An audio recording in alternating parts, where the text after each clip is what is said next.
Amém? Agora vai. Amém. Bom dia, família. Bom dia. Ótimo estar aqui com vocês hoje. É muito bom, um privilégio. Graças a Deus também podemos estar juntos. Muito feliz também de ver o nosso viajante, o Vitor. São os dois reis magos cozinheiros, né? O Vitor e o Peraldino.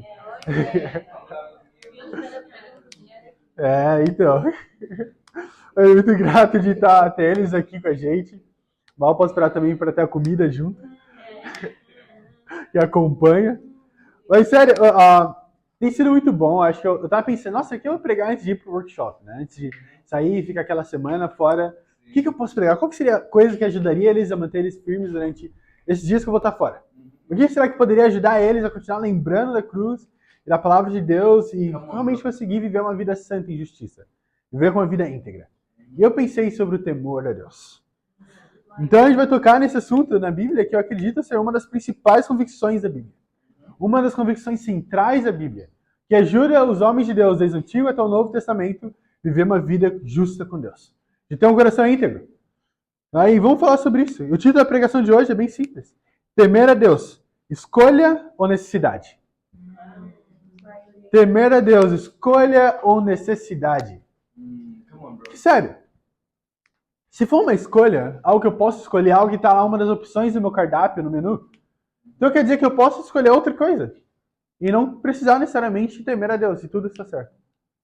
Ou será que é uma necessidade para mim? Como água, por exemplo. E se eu ficar sem, definitivamente eu não vivo. Então a gente vai tentar entender algumas coisas mais sobre temer a Deus. Para poder tentar entender se é realmente uma necessidade ou uma escolha. Será que temer a Deus, será que a gente escolhe? Quando ou não, ou algo que não podemos viver sem? Então, temer a Deus é tanto uma escolha consciente quanto uma necessidade inegável para quem deseja estar em comunhão com Ele. O temor a Deus não é descrito na Bíblia, como um medo paralisante, mas sim como respeito profundo e obediência à sua autoridade. Então, muitas vezes a gente pensa em temer a Deus, até mesmo a palavra temer, não? A gente pensa em algo que eu tenho medo, sério? Certo? Eu lembro desses dias. Eu vou expor nosso irmão José. A gente estava aqui eu fui no meu quarto. Acho que a gente estava chegando, a gente tinha comprado alguma coisa. A gente tinha ido comprar comida. Tem um restaurante perto da casa da Tânia, chamado Chicken for You. E quando aqui em casa a gente não quer cozinhar, e tá no começo do mês também, importante, a gente fala, vamos comprar um Chicken for You, uma promoção que vem 4 hambúrgueres, tem de 4 batatas, que é 600 meticais. E aí é incrível, promoção incrível, não? Aí eu falei, não, vamos lá, a gente vai ir junto. A gente começou a ir andando, aí a gente foi lá, tava fechado. Aí teve que ir em outro lugar, na padaria. Aí depois pra pagar, a padaria não deu, porque não tava aceitando meu cartão. Aí tive que ligar pra Samara. A Samara falou com a Carol. Um rolo todo. Mas deu certo também. Mas aí chegamos suado, tava andando o dia inteiro. Foi lá. E aí, quando a gente chega em casa, eu tirei a roupa que eu tava usando, coloquei pra lavar, né? Tomei um banho. E aí, quando eu tô colocando a roupa pra lavar, eu vejo algo mexendo e saindo de lá do cesto. E quando eu olho, é uma barata. Não, um rato não, pelo amor de Deus. Então, aí leia, né? Falou, opa, tem um limite pra tudo. Eu também temo ao rato. Mas a gente tava lá, e eu vi a barata, eu tirei o cesto de roupa de dentro do quarto, né? Obviamente, trouxe pra sala. Aí eu falei, Zé, segura o cesto de roupa pra gente poder matar a barata. Aí o Zé, ele falou, não. Ele pegou um negocinho, uma vassoura e segurou o cesto de longe, assim. Aí eu falei, Zé, aí não, né, mano? Você não vai segurar lá, né? Tava lá eu com um negócio, um pau tentando matar a barata, tentando bater nela. E o Zé tentando segurar de longe o cesto de roupa. Aí não dava, eu quebrei o fundo do cesto de roupa que eu tava fazendo assim. Aí tava tudo errado. Aí a barata saiu por livre e espontânea vontade do cesto de roupa. E saiu voando, no princípio. E aí quando ela caiu no chão, fui lá, pisei e matei ela. Eu falei, Zé, você tá com medo disso? Tá temendo a barata? Ele falou, aí não dá, né? Tudo tem limite. Foi, em situações extremas eu posso matar, mas aí tinha você mata. Mas muitas vezes a gente pensa em temer a Deus, como seria essa a nossa reação a Ele. Que a gente fala de Deus e fala, nossa, eu não posso fazer nada de errado, se fazer algo de errado ele vai me fulminar, ou então eu não posso fazer isso, aquilo, outro, e Deus está me olhando preparado para me matar agora mesmo. Eu acredito que temer a Deus não seria aquele medo de te paralisar, não deixar você fazer nada na sua vida. Mas algo que te leve a respeitar e honrar Ele. E viver em obediência. Não aquele paralisante de eu não posso chegar nem perto. Eu acredito que Deus não quer um relacionamento desse tipo. Ninguém quer. Imagina, você tem um relacionamento com alguém, com seu amigo, ou seu amigo, tá toda hora com medo do que ele falar pra você. Não pode falar com liberdade. Ou então relacionamento, qualquer, um casamento, namoro, então pai, filho. Não funciona dessa maneira. Mas sim quando você respeita outra pessoa. E também se seus pais, né, de certa forma, como a Bíblia nos chama, obedece eles. A gente não faz porque a gente tem medo deles, mas que a gente respeita e ama eles. Eu acredito que o temor a Deus que a Bíblia nos apresenta é da mesma forma. Sabe, eu acredito que muitos escritores, estudiosos, escrevem o temor a Deus não como uma emoção, mas como uma bússola que faz você se manter no caminho certo. Agora, muitas pessoas tentam erroneamente pegar o temor a Deus e muitas outras características que a Bíblia nos ensina e colocam eles como emoções ao invés de ações. Certo? Então, ter um relacionamento com Deus, como que você sabe? Ah, pela emoção que eu estou sentindo. Ao invés de ser uma ação, que realmente o que eu faço e como eu vivo, demonstra se eu tenho um relacionamento com Deus ou não. Eles falam, ah, não, eu amo a Deus. Como o sentimento que você sente quando está ouvindo uma canção. Gospel. Ai, não, então esse sentimento que eu sentindo, então quer dizer que eu amo a Deus. Ao invés de ver o amor como uma ação que eu faço. A Bíblia fala, Jesus chama os discípulos e fala que se vocês me amam, vocês obedecerão os meus mandamentos. Ele fala, se vocês me amam, vão chorar no culto de domingo quando ouvir uma canção que te toca. Isso não é o amar a Deus. É incrível, eu tô falando que você não pode chorar ou ouvir uma canção, não é isso. Mas que o seu sentimento não é um ditador de onde você está no seu relacionamento com Deus. Até mesmo quando você se sente como a pior pessoa do mundo. Esse também não necessariamente é a verdade. Também não é assim que Deus te vê. Eu acredito que como discípulos, muitas vezes a gente quer viver uma vida justa, uma vida íntegra com Deus, certo?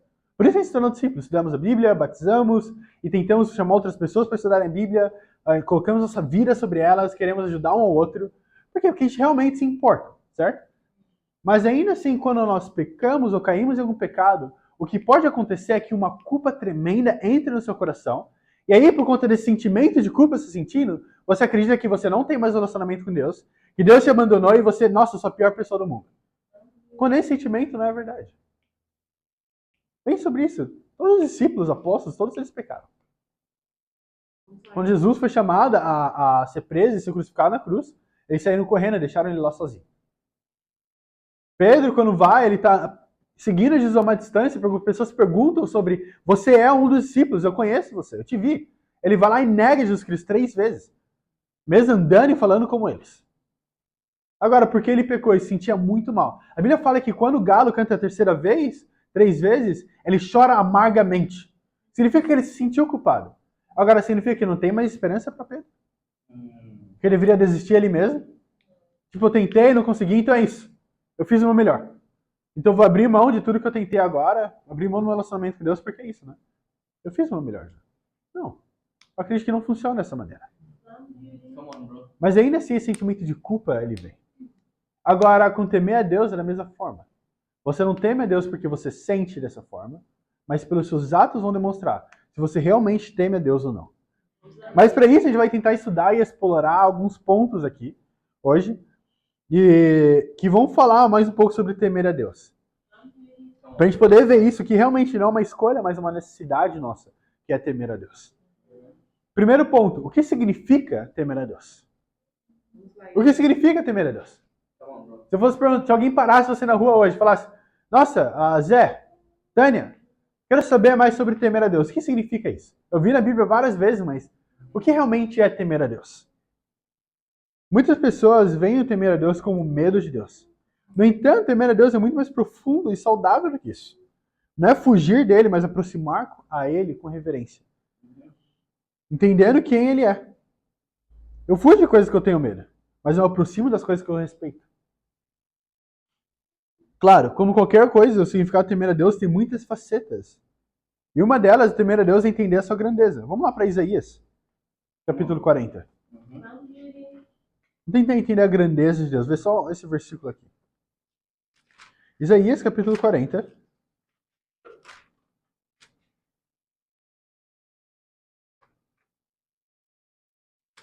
Nós vamos ler no versículo 25. Come on, bro. Doing great. Thank you very much, Musa. Isaías capítulo 40, versículo 25. Fala assim: Com quem vocês me vão comparar? Quem se assemelha a mim? Pergunta o santo. Aqui é Deus perguntando para eles. Mas ok, com quem você consegue me comparar? Quem está no mesmo nível que você consegue me comparar? Qual que é essa opinião dividida que você pode ter sobre Deus e o seu ídolo? É muito interessante. Na vida a gente compara muitas coisas, não? Quando a gente vai entrar na faculdade, a gente compara os cursos para ver qual curso é melhor para mim, vai mais beneficiar. No futebol a gente compara os jogadores. Quem é o melhor? Messi, ou Neymar ou Cristiano Ronaldo? Pelé é o melhor. Mas a gente compara várias coisas, não? Para tentar saber qual que vai me trazer mais benefícios. Agora, o que acontece muitas vezes é que a gente compara a mesma coisa também com Deus. Quando a gente toma uma escolha, sempre que a gente vai tomar uma escolha, a nossa mente passa por um processo de comparação. Para qualquer escolha. É entre dormir e estudar mais. Qual que eu mais quero? Qual que vai mais me beneficiar? E várias coisas e questões vêm na sua cabeça. Agora eu quero muito dormir, mas eu não quero nada estudar. Mas eu preciso muito estudar. O que vai me beneficiar mais é estudar. Mas eu quero muito dormir. E aí você tenta comparar essas duas coisas. E aí você toma uma decisão. Da mesma forma com Deus. Então muitas vezes a gente olha para Deus e compara ele com outras coisas. Vou dar um exemplo para você. Entre ser puro e não ser puro. Isso passa pela nossa cabeça. Com impureza até mesmo sexual. Pornografia e masturbação. Passa pela nossa cabeça a pergunta: será que vale a pena cair nesse pecado ou não? Eu posso só me arrepender depois. Ou então ninguém vai saber. Mentira. Desde que eu não seja pego, tá tudo certo. Então a gente faz uma comparação várias e várias vezes entre escolher Deus e escolher a nós mesmos. E aqui, Deus, ele chama a gente a comparar realmente, mas com os olhos sóbrios. Ele fala: com quem vocês vão me comparar? Quem se assemelha a mim? O que me ajuda a entender que não tem ninguém tão grande quanto Deus, que vai me trazer tanto benefício quanto ele. Ninguém pode se assemelhar à sua grandeza, ninguém chega próximo da sua natureza também. Mas ao mesmo tempo também eu acredito que temer a Deus é confiar que Deus sabe o que é melhor para nós e submeter à vontade dele. Eu acredito que o temor a Deus nos leva a viver a nossa vida de uma forma justa. De maneira justa e obedecê-lo com alegria. Em Provérbios, capítulo 14, versículo, vamos lá. Capítulo 14, vai ler o versículo 26.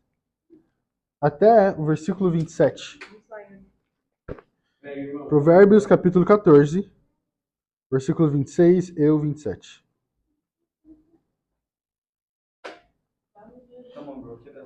Provérbios 14, versículo 26 ao 27. Diz assim: Aquele que teme o Senhor possui uma fortaleza segura, refúgio para os seus filhos. 27. O temor do Senhor é fonte de vida e afasta das armadilhas da morte. Olha isso. Temer a Deus é confiar nele, confiar que ele vai livrar a armadilha da morte. Ele fala: quem teme o Senhor possui uma fortaleza segura. Então significa que quando eu temo a Deus, eu me protejo, na verdade, de outras coisas que poderiam me ferir. Sabe esse monte de medo que você carrega? Não é assim? Eu sei que para mim, durante a minha vida inteira, o meu maior problema foi o medo. Agora, não que eu tinha medo de ser assaltado, ou então, sei lá, de alguma coisa assim do tipo, então medo de barata ou do escuro, não é isso que eu tô querendo dizer. Mas tinha medo da sociedade ser aceita ou não. Tinha medo da namorada que eu tinha de terminar comigo. Tinha medo do meu emprego de ser mandado embora. Tinha medo de tirar notas ruins no curso que eu estava fazendo. Tinha medo de várias coisas, de não ser bem sucedido na vida, não ser aceito pela minha família. Eu tinha vários e vários medos. Mas a única coisa que me livrou desses medos não foi conseguir um trabalho melhor, conseguir um melhor relacionamento, não foi ter mais dinheiro, estudar mais para ter notas melhores. Nada disso me livrou desses medos. O que livrou desse medo é conseguir um medo melhor, que é temer a Deus. Porque se eu temo a Deus, eu sei que eu estou nas mãos dele. E se eu estou nas mãos dele, nada pode me alcançar. O resto ele vai me proteger disso. Agora, muitas vezes a gente teme todas essas coisas porque a gente não quer estar na mão dele. A gente não quer deixar nossa vida depender dele. Isso sim seria o temer a Deus. Permitir com que você e sua vida esteja lá nas mãos de Deus. E realmente eu acho que isso é importante, entender a grandeza de Deus e qual a força dele comparada com todas essas outras coisas na nossa vida. Olha, imagina essa cena. Sei que no Brasil a gente tem muitas cachoeiras. E eu amava ir visitar elas. Mas essas cenas, elas nunca saem da minha mente. Saem da minha mente. De entrar no meio da floresta, fazer uma trilha.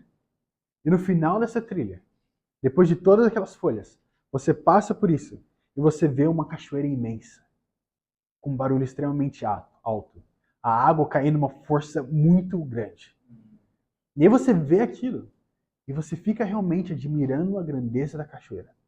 E sério, se vocês me conhecem, eu sou um city boy.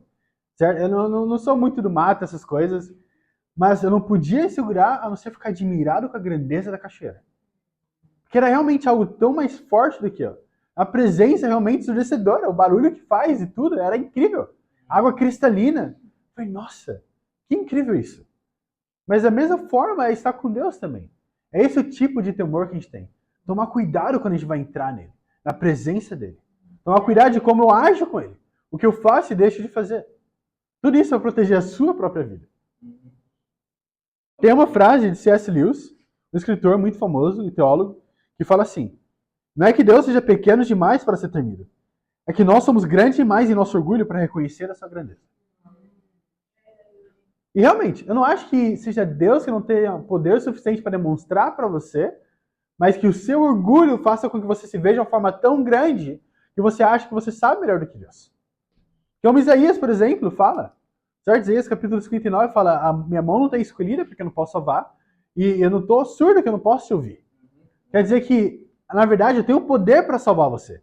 Eu tenho poder para ouvir sua oração e seu clamor e seu choro. Mas as suas iniquidades separaram você de mim. Então foi o seu próprio pecado, o seu próprio orgulho que me separou de mim. Então não fui eu. Então eu acredito que realmente temer a Deus não é viver com medo dele, mas viver em reverência e submissão à sua majestade. O segundo ponto é por que não temer a Deus? Por que será que eu não temeria a Deus?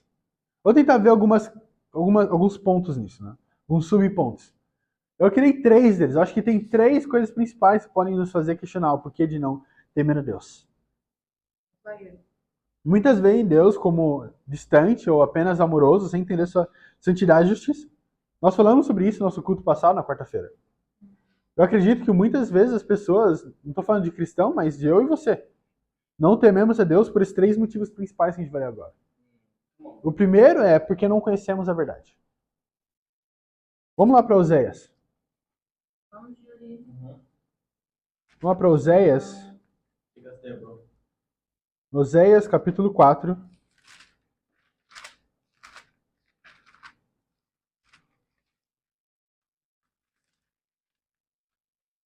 Oséias, capítulo 4, a gente vai ler o versículo 6.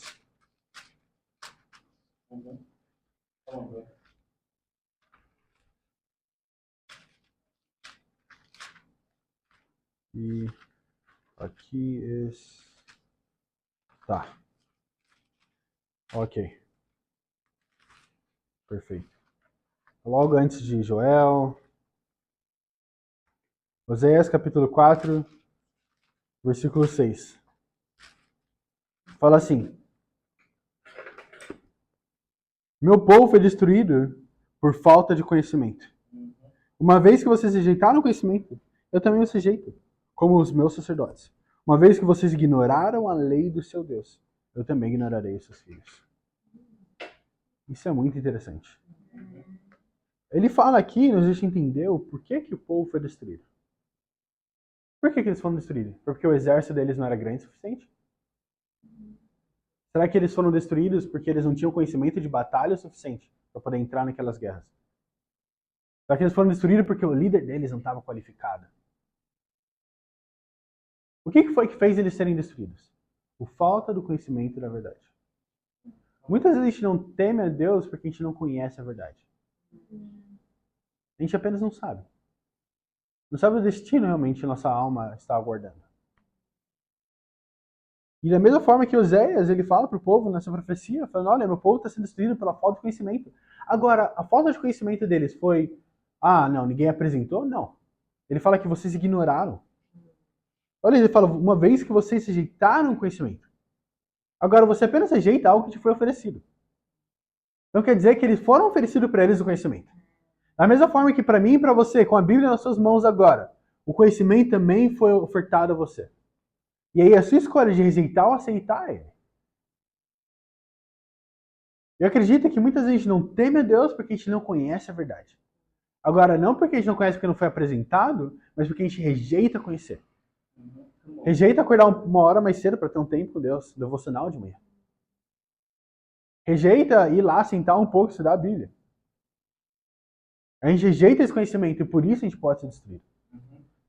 O mundo inteiro tem pregado sobre esse Deus que é só amor e graça, que na realidade é um Deus sem poder nenhum, sem capacidade de dar e de cuidar. Um Deus sem coragem e sem força. Sério, de verdade. Tem uma frase, uma palavra, não uma frase, uma junção, né, de palavras, que eles usam, principalmente na África do Sul, eles chamam de push-over. Que seria pessoas que são levadas de qualquer maneira, aceita qualquer coisa. Sabe aquelas pessoas que não têm vontade própria? Qualquer coisa que você fala, ela aceita, você consegue mudar a opinião dela assim. E muitas vezes, sabe o que parece? Parece que o mundo religioso vê a Deus dessa forma. Como mais um push-over. Como eu posso lidar com ele da maneira que eu quiser.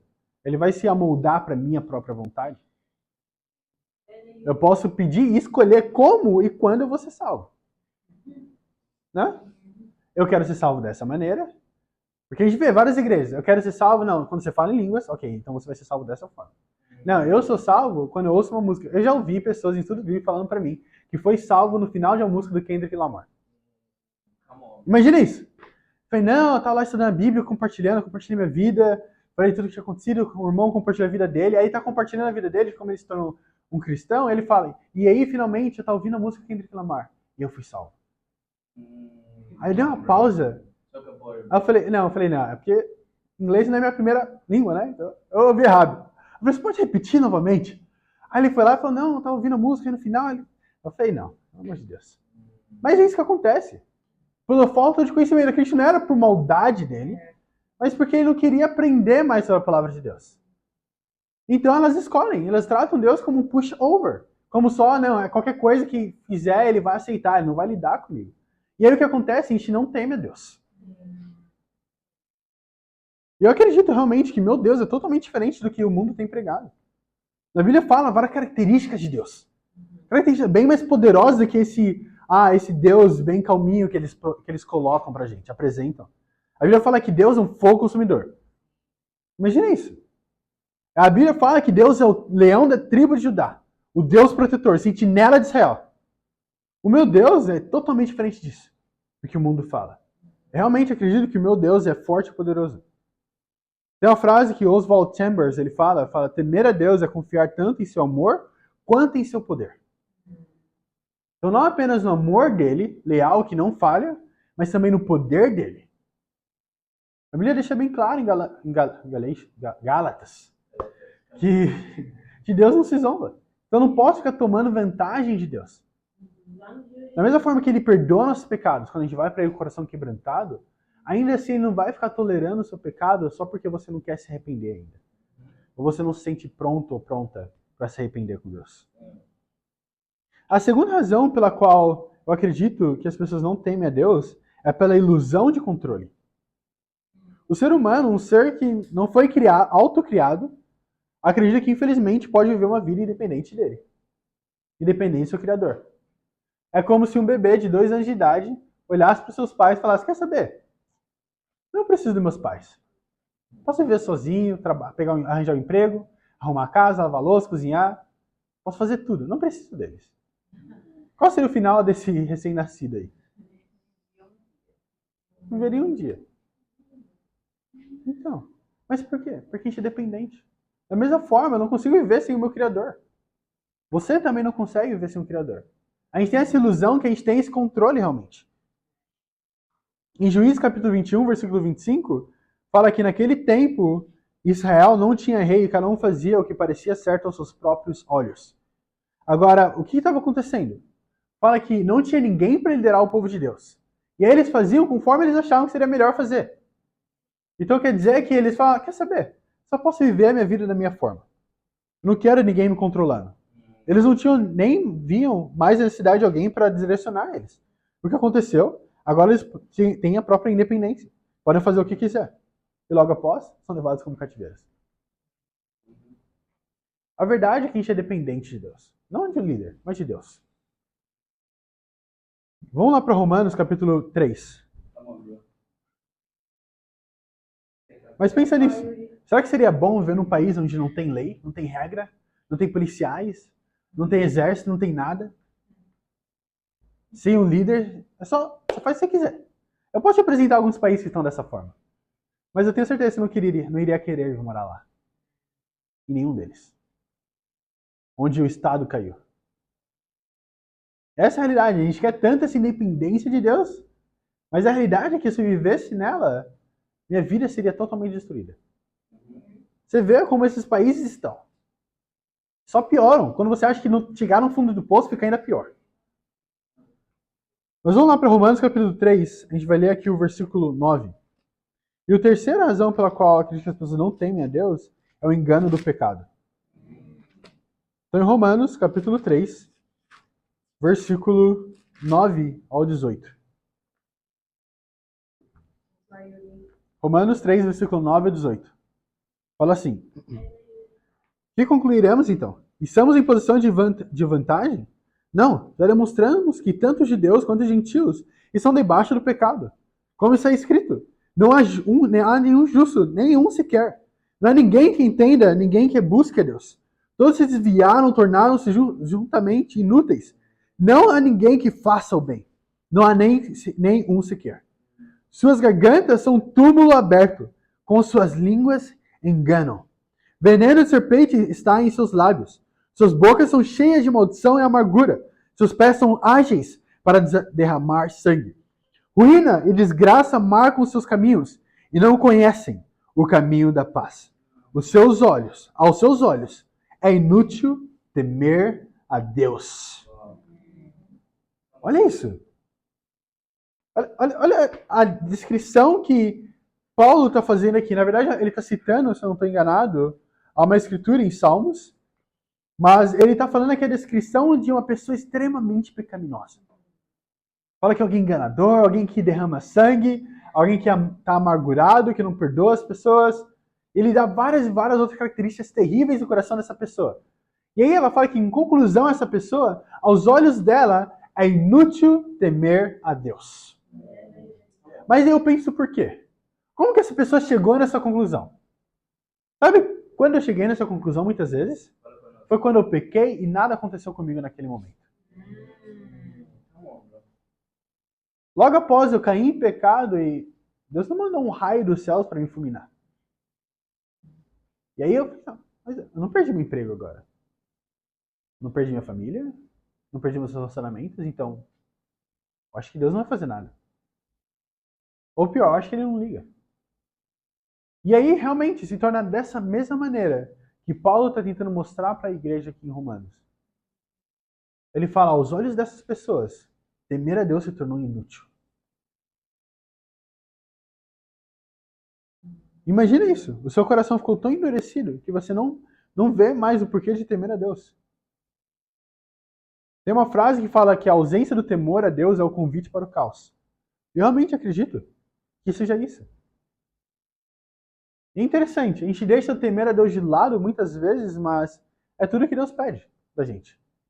Olha isso, em Deuteronômio capítulo 10, versículo 12, não precisa ir lá, mas em Deuteronômio 10, 12, Moisés está falando aqui com basicamente a interação entre Deus e Moisés e fala o que o Senhor requer de você? Que tema o Senhor e ande os seus caminhos. E o ame. Então tem essas três coisas que Deus pede. Amar a Deus, andar nos seus caminhos e temer ao Senhor. Então sim, com certeza, a gente precisa amar a Deus todo o nosso coração. Precisa seguir a Bíblia. Mas antes de fazer qualquer uma dessas coisas, o que vem primeiro? Temer a Deus. Terceiro ponto. Por que temer a Deus é necessário? Por que o temer a Deus é necessário? Por que será que é necessário? Eu acredito que o temer a Deus, de Deus, não é uma escolha por conta das decisões coisas que ele provê. O temer a Deus a gente vai ver aqui com honestidade aqui em Eclesiastes, capítulo 12. Olha isso. No Antigo Testamento, lá perto de Provérbios, naqueles amiguinhos lá. Logo depois de Provérbios. Eclesiastes, capítulo 12. Vamos ler o versículo 13. Eclesiastes, capítulo 12.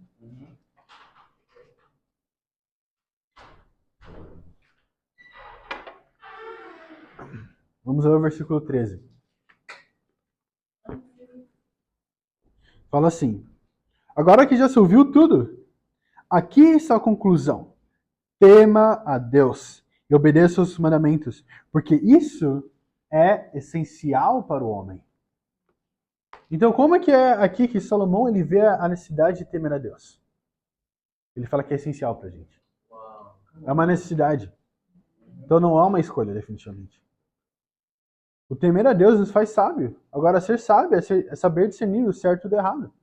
Saber fazer a escolha certa em meio a tantas outras opções. A Bíblia fala em Hebreus capítulo 5, se você for ler lá no versículo 11, fala dos princípios básicos, elementares que eram ensinados às igrejas. E fala que, ao tanto praticar, você aprendeu agora a discernir o certo do errado, você se tornou sábio.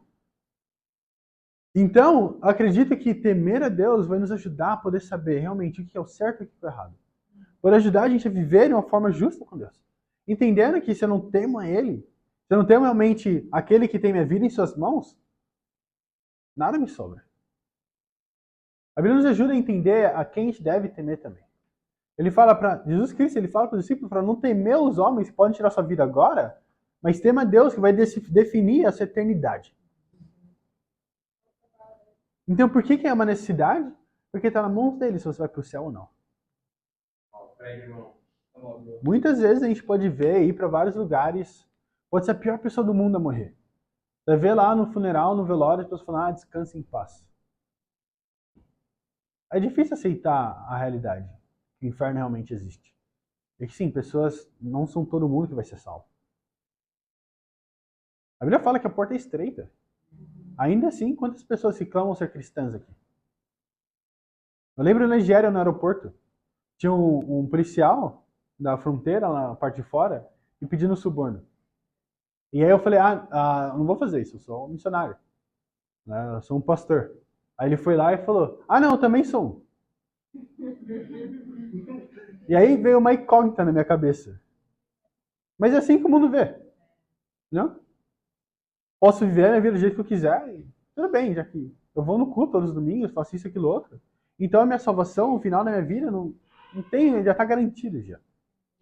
Uma vez salvo, nem sempre salvo. Essa é a realidade. A realidade da sua vida eterna está nas mãos de Deus. Ele fala em João e deixa bem claro que realmente a nossa vida vai ser julgada pela palavra de Deus. Então por que eu não estudaria ela? Vamos lá para Salmo 111, versículo 10. Salmo 111, a gente vai ler aqui o versículo 10.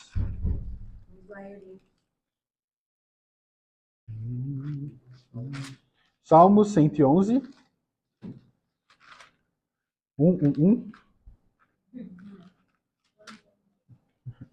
Assim fica mais fácil.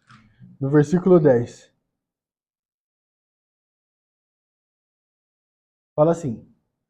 Basicamente uma repetição de. Uma repetição não, né? Mas veio antes de Provérbios. Fala assim: o temor do Senhor é o princípio da sabedoria. Todos que cumprem os seus preceitos revelam bom senso. Ele será louvado para sempre. Isso é bem interessante. Porque aqui realmente um dos salmos, então é entendido que realmente era alguém próximo de Davi, ou então Davi mesmo que escreveu, não sabe certo.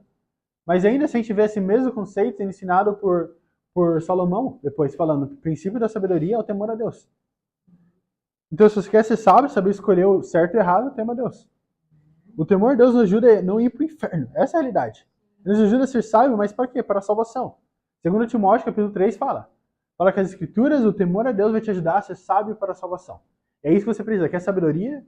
Não para a faculdade, para o trabalho, mas para poder chegar nos céus um dia. Se você não teme a Deus, não tem nada que vai impedir você de pecar. Você não vai ter nada te impedindo de satisfazer os seus próprios pecados. Bíblia fala em Provérbios 16:6, fala, pelo temor do Senhor os homens evitam o mal. Então, se eu não temo a Deus, o que vai me ajudar a evitar o mal? Nada. A evitar o pecado não tem consequência. Não tem um Deus olhando para mim. Então, por que eu evitaria o pecado? Por que eu evitaria o mal? Então, se eu temo a Deus, eu vou poder me afastar do mal. Não é uma escolha. Temer a Deus não é uma das 300 opções do cardápio. Porque qualquer uma outra vai levar você para o inferno. Infelizmente. Tem uma frase que fala, Dietrich Bonhoeffer, fala, se você teme aos homens, não obedecerá a Deus. Mas se você teme a Deus, não precisará temer os homens. Então quando você teme a Deus, Ele é a única coisa que você teme. Vamos para o quarto e último ponto aqui. Vamos lá, Yuri. O último ponto é como desenvolver o temor a Deus. Vamos lá para Salmo 34, versículo 11. Salmo capítulo 34, versículo 11. Olha isso. Vamos lá, Yuri. Versículo de número 11. I'm just trying to find. But I will. In due time. Salmo 34, versículo 11. Aqui. Fala assim: venham, meus filhos, ouçam-me, e eu lhes ensinarei o temor do Senhor. Uau! A primeira parte é que eu preciso aprender a temer a Deus. Como ele fala aqui, que vai ser ensinado. Então quer dizer que você não nasce com temor a Deus. Não é algo natural, uma característica sua, de uma pessoa incrível que você é. Não, é o temer a Deus, não vem no seu modo já de ser. Isso não é algo que vem já de berço, não, isso não existe. Você precisa ser ensinado a temer a Deus. Você aprender a temer a Ele. E você vai aprender cada dia da sua vida. Aprender a temer e crescer no seu temor a Deus. Agora, se quer aprender, comece buscando a palavra de Deus. A Bíblia revela o caráter de Deus. É essencial para poder desenvolver o temor a Ele. A verdade é que, para aprender a temer a Deus, você precisa estar na presença dEle. Para entender o quão santo Ele realmente é. Isso vai te ajudar a estar na presença dEle, como Deus fala para Moisés em Êxodo 3:5. Quando Moisés ele vai entrar lá para poder falar com Deus, e ele fala, tire as sandálias dos seus pés, pois o lugar que você está é terra santa. E eu acredito que agora, como discípulos, a gente não precisa ir para o monte para poder adorar a Deus, nessa terra santa que ele está falando, mas onde quer que eu colocar meus pés, essa vai ser a minha terra santa. Agora, o que isso significa? Significa que eu preciso tomar a mesma decisão que Moisés, e tomar muito cuidado. Toma muito cuidado com as decisões que eu tomo. Então, o que ajuda a temer a Deus, pensa 2 vezes. Pensa, ao invés de pensar o que essa pessoa vai achar de mim, então, eu vou ter que falar isso para alguém, vou ter que ser aberto depois. Pensa sobre, ok, agora depois que eu cometer isso, Deus está me vendo. Ele está vendo tudo que eu estou fazendo. Está vendo as conversas que eu tenho com as pessoas. Está vendo às vezes que eu sou impuro, às vezes que eu minto. Mas mais do que isso, ele está vendo meu coração. Isso deveria ser mais que suficiente para você poder temer a Deus. E realmente, eu acredito que entender que nós chamamos o para que fomos chamados. Para que você e eu entendamos o impacto de sermos discípulos. Somos chamados para poder proteger a lei, ou seja, a palavra de Deus. O temor de Deus é essencial tanto para nos guiar quanto para nos transformar. Eu acredito que eu posso ser transformado pelo temor a Deus. Minhas atitudes mudam quando eu temo a Deus. E se pergunte, você está vivendo como se o temor de Deus fosse uma escolha ou como uma necessidade? Uma escolha que você escolhe alguns dias da semana viver com esse temor a Deus? Ou talvez uma necessidade que você vê diariamente? Por exemplo, é uma necessidade escovar os dentes todos os dias. Isso não é uma escolha. Você não acorda e pensa, será que eu escovo o dente hoje? Acho que melhor não, né? Posso passar esse dia sem. Não é assim, é uma necessidade. Então eu vou lá e tomo essa decisão de realmente fazer isso todos os dias. Da mesma forma, o temor a Deus. É uma escolha, é uma necessidade que eu tenho que ter. De fazer e escolher isso todos os dias. Salmo 86, versículo 11 fala, ensina-me o teu caminho, Senhor, para que eu ande na tua vereda. Dá-me um coração inteiramente fiel, para que eu tema o teu nome. O desafio é bem simples, nessa semana. Ore e fique ciente que você é embaixador de Cristo. Ore diariamente pelo temor a Deus e se torne comprometido com Ele e seu reino. Toma a decisão de ser aberto, seja lá o que for. Pensando que quem está te olhando não são pessoas, mas Deus. A realidade é que não importa o que alguém vai pensar de você. Ah, não vou ser aberto que eu tenho medo do que o Damião vai pensar de mim quando eu falar isso para ele. O Damião não vai decidir se vai para o céu ou para o inferno. Ele não tem esse poder. Nenhum de nós temos. Mas a Bíblia nos chama a fazer isso. Tiago capítulo 5, 16. Salmos também, 36, 38. Ele fala sobre a gente poder realmente abrir o nosso coração. Davi, ele fala sobre o pecado dele. Ele fala que meu coração está pesado, é como se fosse a mão de Deus colocar sobre mim, meus ossos estão definhando. Mas quando eu fui aberto, eu confessei meus pecados ao Senhor. Ele me livrou da culpa do meu coração. Então essa é a decisão que eu quero que vocês tomem hoje. Sejam abertos. Lidem com o pecado no seu coração, o quanto antes. E tema a Deus. E para Deus será da glória. Amém.